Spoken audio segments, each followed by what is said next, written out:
The Trump administration planning a new mission to target drug cartels in Mexico. This is all according to 4 current and former U.S. officials familiar with that effort.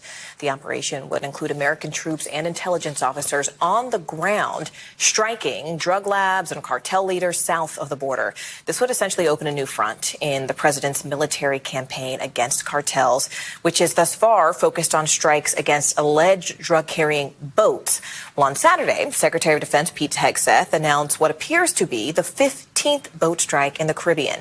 Following all of this, Courtney Kube, our NBC News senior national security correspondent, who joins us more with this exclusive reporting. Courtney, first off, excellent job in this reporting and getting these details to us. We know that, the early training for this potential mission is already underway. So what else would the operation essentially include more broadly?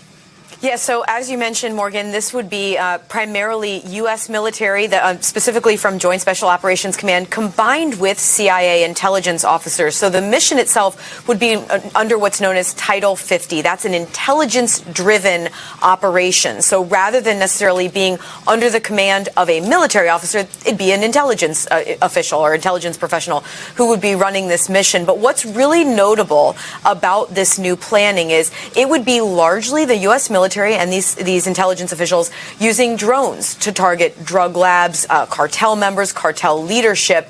And some of those operations could entail United States military being on the ground in Mexico to carry those out. Now, as you mentioned, this is in the planning stages now.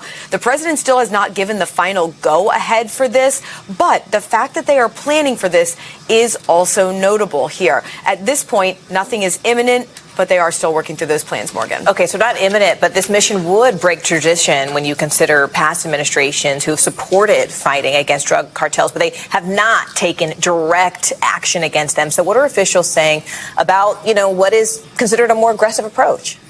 Yeah, so that's really what's the key to this here is this would be a much more aggressive and offensive action here.